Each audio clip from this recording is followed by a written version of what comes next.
I, a 27-year-old woman, recently gave birth to the most adorable baby boy, my husband Mark, who is 29 years old, and I had been over the moon ever since we found out I was pregnant. As first-time parents, we were naturally a bit terrified. I must mention that my mother-in-law, whom I'll refer to as Brenda, had always been overbearing, but her meddling reached new heights after the baby arrived. Imagine my shock when Brenda announced that she had hired a full-time nanny for us. Initially, I felt relieved, thinking she might be trying to help. However, my relief quickly turned to confusion when I met the nanny, whom we'll call Stacy. Stacy was exceptionally young, perhaps around 22, and she had a penchant for meticulously tending to her appearance, even at the early hour of 7 a.m. Something about her made me uneasy, but I couldn't quite put my finger on it. As a few weeks went by, I couldn't help but notice that Stacy was exceptionally touchy with my husband. She often touched his arm while talking, laughed a bit too hard at his jokes, and it was clear that Mark was growing uncomfortable with her behavior. What made matters worse was that Brenda would frequently visit to see the baby, but ended up spending most of her time chatting with Stacy. One evening, I overheard Brenda and Stacy having a conversation in the kitchen.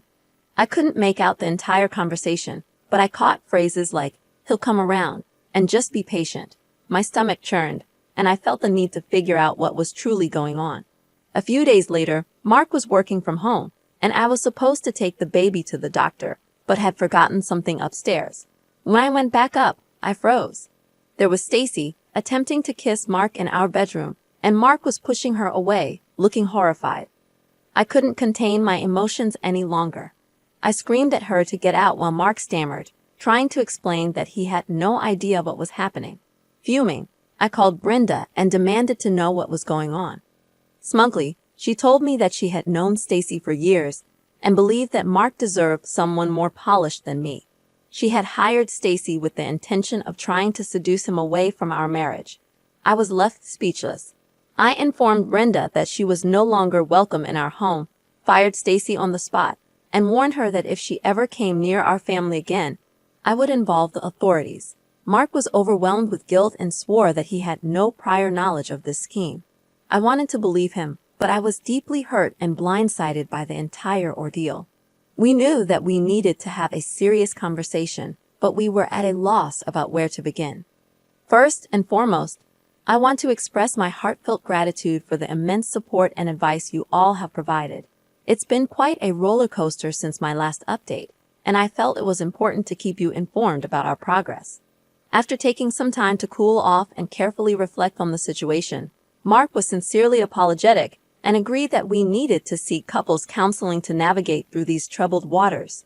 We were fortunate to find a skilled therapist who has been instrumental in helping us communicate effectively and rebuild the trust that had been damaged. Mark has been commendably transparent, granting me access to his phone and making a concerted effort to communicate openly about his feelings. As for Brenda, the fact remained that she is the grandmother of our son, but I wasn't emotionally prepared to face her just yet. Mark concurred that it was best to keep her at a distance for the time being. We collaborated on drafting an email to her, explaining the hurtfulness of her actions and their impact on our family. We made it clear that until she could respect our marriage and boundaries, she would not be welcome in our lives.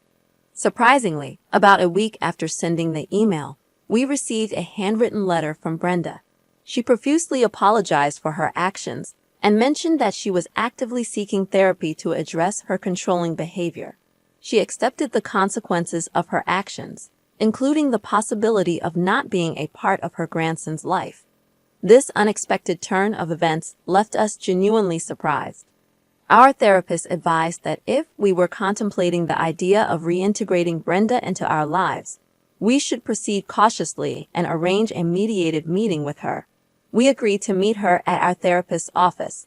Brenda appeared genuinely remorseful during this meeting and openly explained that her overprotectiveness of Mark stemmed from his father leaving them when he was young.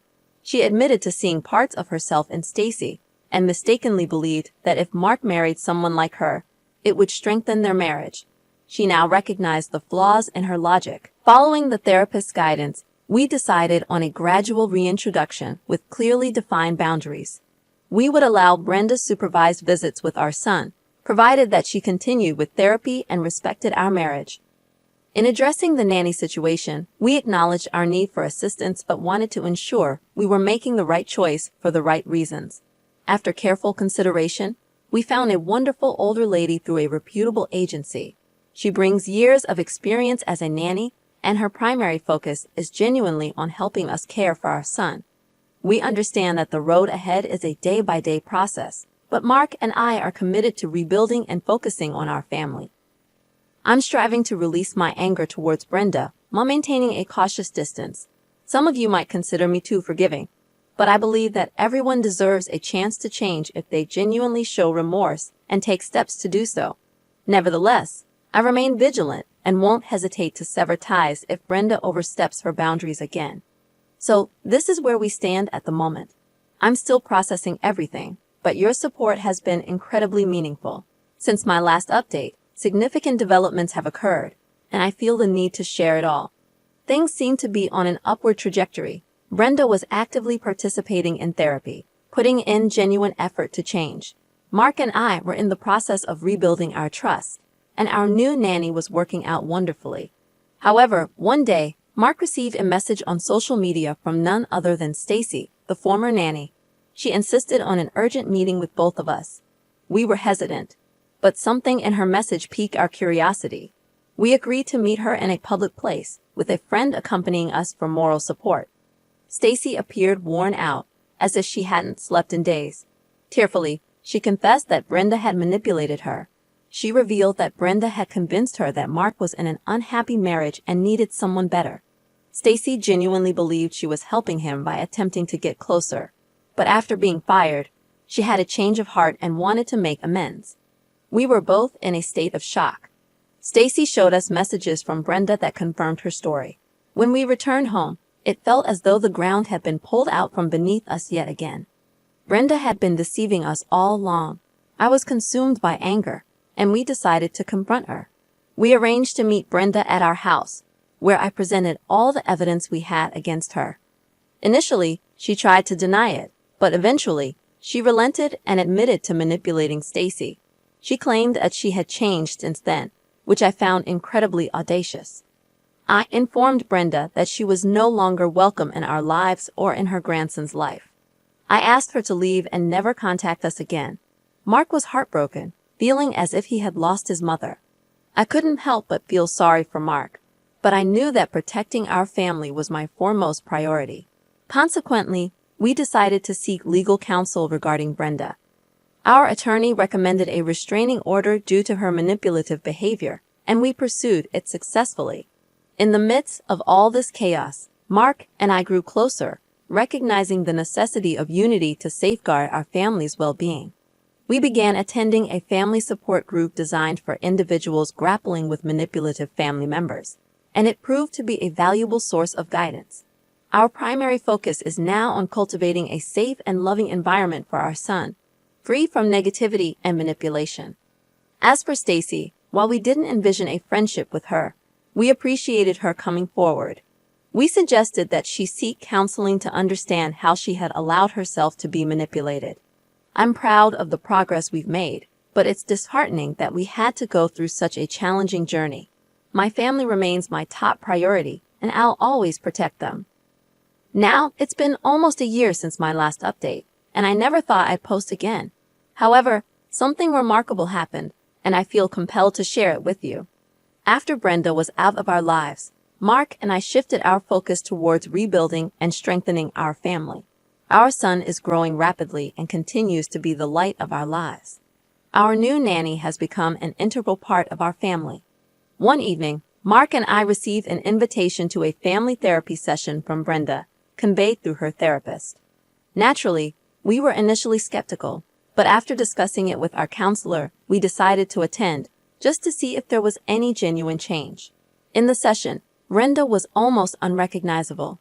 She had lost weight, her voice was softer, and she appeared humbled. Her therapist began by noting Brenda's significant progress, and Brenda herself spoke, explaining that she had been participating in individual and group therapy, as well as joining a support group for grandparents. She expressed understanding if we never wanted her in our lives, but felt the need to apologize and convey her gratitude. She thanked us for revealing the depth of her manipulation and control, and acknowledged that therapy had opened her eyes to the fact that she had been trying to live vicariously through Mark due to her regrets. She had never truly allowed him to live his own life. Brenda offered a heartfelt apology to me for all the pain she had caused, saying she was genuinely sorry. I found myself in tears. I had never expected to hear those words. But it was Mark's response that took me by surprise the most. He thanked Brenda for her apology, told her he loved her, but also emphasized the need to protect his family. He suggested that maybe in the future they could have some form of a relationship, but it would never be what it once was. We left the session feeling emotionally drained yet somewhat lighter. Fast forward a few months, and our son began asking questions about his grandma. After some contemplation, we decided to allow Brenda to send letters to him, and this has been the extent of their relationship. I still maintain some reservations, but I don't want my son to grow up without knowing his grandmother, especially if she has genuinely changed. Mark and I are also actively working with other couples and families who have faced similar issues. We want to help others learn from our experiences. Last but not least, Mark and I renewed our vows, considering it a new beginning for us, and we celebrated with a small ceremony surrounded by close friends and family. So, here we are, a journey filled with ups and downs. I've learned a great deal about myself, my family, and the kind of person I aspire to be. I'm genuinely delighted with the progress we've made as a family, and it's remarkable to witness the changes in Brenda. However, I remain cautious. Your unwavering support and encouragement have been a tremendous source of strength. Thank you. First and foremost, let me emphasize how much I love my husband, Mike, who is 29 years old. We've been together for 5 years, and while our families are quite different, with mine being very chill and supportive, Mike's family, particularly his mom, adheres to a more traditional mindset. Since Mike and I got engaged, my mother-in-law has been a constant source of stress for me. She criticizes everything from my clothing choices to my career as a graphic designer, and essentially everything about me. At first, I tried to take it in stride, assuming she was just being protective of her only son. Fast forward to the wedding planning phase. I had always envisioned a simple wedding, and Mike was on board with that idea. However, my mother-in-law had grand plans for a lavish ceremony and took over the planning, even selecting my wedding dress. I spoke to Mike about it, and he suggested we go with the flow because she had been dreaming of this day for a long time. Though I wasn't thrilled, I reluctantly agreed for the sake of peace. On our wedding day, my anxiety was soaring. My mother-in-law was taking charge and bossing everyone around, determined to make everything perfect for her dream day. During the preparations, she came over to me and made a hurtful comment, suggesting that Mike could have married someone more traditional. My heart sank, and it was the breaking point. I took a deep breath and, with calmness, addressed my mother-in-law. I expressed that I understood she might not have envisioned me as the traditional bride she expected for Mike, but I genuinely loved him, and he loved me. I emphasized that this was our day, and I wished for us to begin our new life together with positivity and support from our families. I assured her that I would be her family from that point forward, and wished she could see the value in embracing our differences instead of belittling them. At this point, my mother-in-law's eyes welled up with tears. She began sobbing and left the room, followed by a few family members. I was in shock as I hadn't anticipated that my words would lead to such a reaction. The room was filled with tension, and Mike came over, saying he was proud of me for standing up for myself, but wished things hadn't become so dramatic on our wedding day. We proceeded with the ceremony, but I couldn't help but feel the disapproving glares from some of Mike's family members. Mother-in-law kept her distance, and it was apparent that she had been crying. The mix of emotions left me feeling conflicted. After the wedding, my mother-in-law gave me the silent treatment, and the tension between our families remained palpable. Mike was supportive, but I could tell he was torn, as he missed having a normal relationship with his mom. Some family members from my side even reached out to him, suggesting that I had been too harsh. On the other hand, my family was entirely supportive, expressing their relief that someone had finally addressed the issue with mother-in-law. A month into our marriage, I received an unexpected call from my mother-in-law, sounding highly emotional. She expressed her desire to meet me alone, and although I was hesitant, I agreed to meet her at a coffee shop. Upon my arrival, I found her already at the coffee shop, and I mentally prepared myself for what I believed would be a barrage of complaints. However, instead of confronting me with criticism, she broke down in tears. Amid her sobs, she began sharing her own experiences from her loveless marriage, emphasizing how she had felt deprived of the ability to make her own choices. She revealed that her excessive involvement in Mike's life stemmed from her desire to prevent him from making the same mistakes she had made. In a twisted way, her controlling nature was her expression of love. As I listened to her, my heart softened, and I realized I had never known this vulnerable side of her. In response, I spoke about how her words and actions had caused me pain, and I expressed my genuine desire to be accepted as a part of the family. I'd also stressed the importance of Mike and me making choices together as a couple, even if they sometimes differed from her vision. Tears welled up in both our eyes, and we came to a mutual understanding that we needed to work on our relationship, not only for Mike's sake, but also for the sake of family harmony. We agreed to engage in family therapy sessions involving Mike, her, and me. Fast forward to our first therapy session, it proved to be an eye-opening experience. Our therapist guided us in understanding the significance of communication and how we both carried emotional baggage that needed addressing. Mother-in-law began making genuine efforts to improve. She initiated weekly calls with me for casual conversations, and though it still felt somewhat awkward, it was a far cry from our previous interactions. I could sense her earnest attempt at change. Mike played an essential role throughout this process. He attended the therapy sessions with unwavering support and was thrilled to witness his mom and me working towards mending our relationship. Looking back, I wished the wedding date drama had never occurred, but in a way, it acted as a catalyst for change. If I hadn't spoken up, we might have continued the same toxic cycle. I maintain a cautious sense of optimism for the future. There's much work ahead, but I believe that we have taken the initial steps in the right direction. After participating in several family therapy sessions with my mother-in-law, it seemed that things were on the upswing.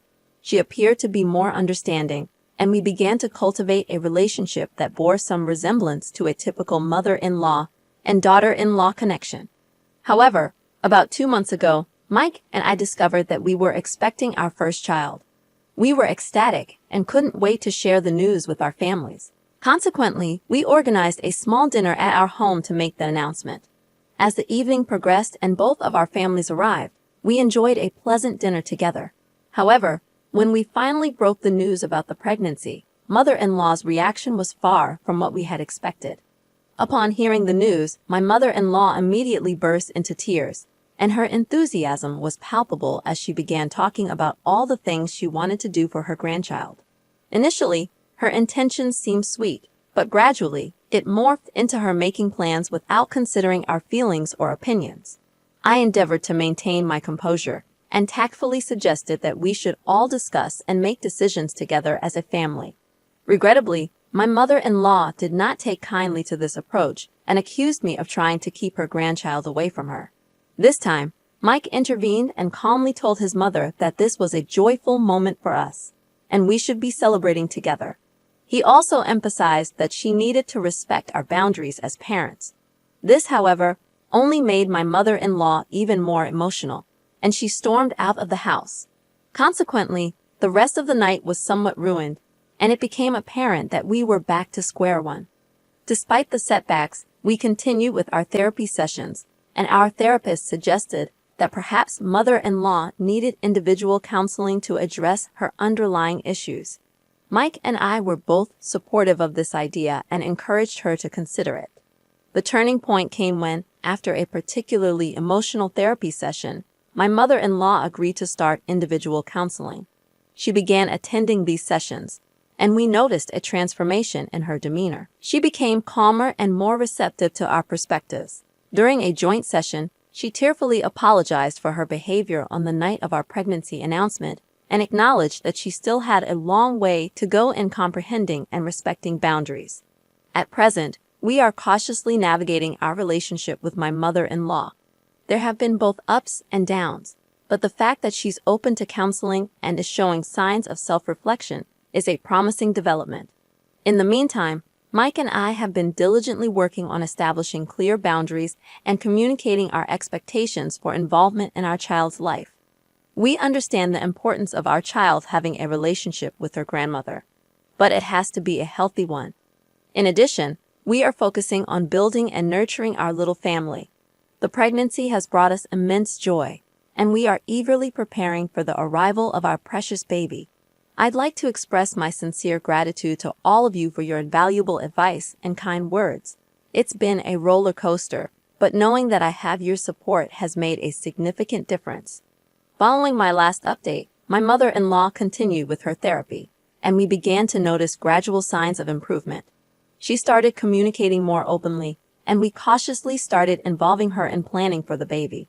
It felt as though a weight was gradually being lifted off our shoulders. Although we didn't entirely let our guards down, it was a relief not to constantly feel like we were walking on eggshells. Fast forward to the day of the delivery.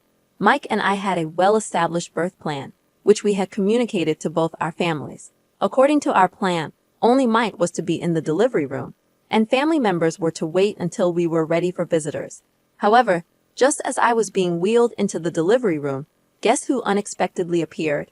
My mother-in-law. She insisted that she should be in the room to witness the birth of her grandchild. The nurses, aware of our birth plan, prevented her from entering, and this resulted in a scene. Eventually, she had to be escorted out of the hospital. Following the birth of our beautiful baby girl, we were dismayed to learn about my mother-in-law's actions. However, we chose not to let it dampen our spirits and instead focused on our daughter and the joy she brought into our lives. When we returned home, my mother-in-law approached me to apologize. She appeared cheerful and genuinely regretful, but this time, something within me had changed. I had this precious little being to protect, and I couldn't continue allowing my mother-in-law's behavior to slide. I gazed at her calmly and stated, "I appreciate the apology, but you need to understand that our daughter's well-being is our priority. If you can't respect our boundaries, you will not be a part of her life." Silence filled the room, and it was evident that my words had hit home. We didn't see my mother-in-law for about a month. During this time, she continued her therapy and even joined a support group for grandparents, making a genuine effort to change. When she finally reached out, she was a transformed person. She thanked us for being firm with her and making her realize how her behavior had been affecting everyone around her. Now, several months have passed since that pivotal conversation. My mother-in-law has been amazing, respecting our boundaries, being supportive, and relishing in the time she spends with her granddaughter. We've made efforts to build bridges, recognizing the importance of family, and wanting our daughter to have a loving and supportive extended family. Reflecting on the journey, it's clear that it was a bumpy road to reach this point. There were moments when I questioned if the relationship with my mother-in-law was salvageable. However, through open communication, therapy, and setting clear boundaries, we've arrived at a place characterized by mutual respect and love. I'd like to conclude by expressing my gratitude to this community. Your advice, perspectives, and encouragement have been invaluable during this journey. We still have a long way to go, but I'm hopeful for the future. To anyone going through something similar, don't be afraid to set boundaries and seek professional help if necessary. Sometimes it takes a wake-up call for people to change. Congratulations on the birth of your daughter. It's incredible how the arrival of a child can put things into perspective. Your journey has been a roller coaster, and it's quite inspiring how both parties were able to grow through this. The key takeaways are the importance of setting boundaries and effective communication. It's not about who was right or wrong at a particular moment. It's about how everyone involved took steps to make things better for the sake of the new family member. This is a great lesson for many people who might be struggling with difficult in-laws.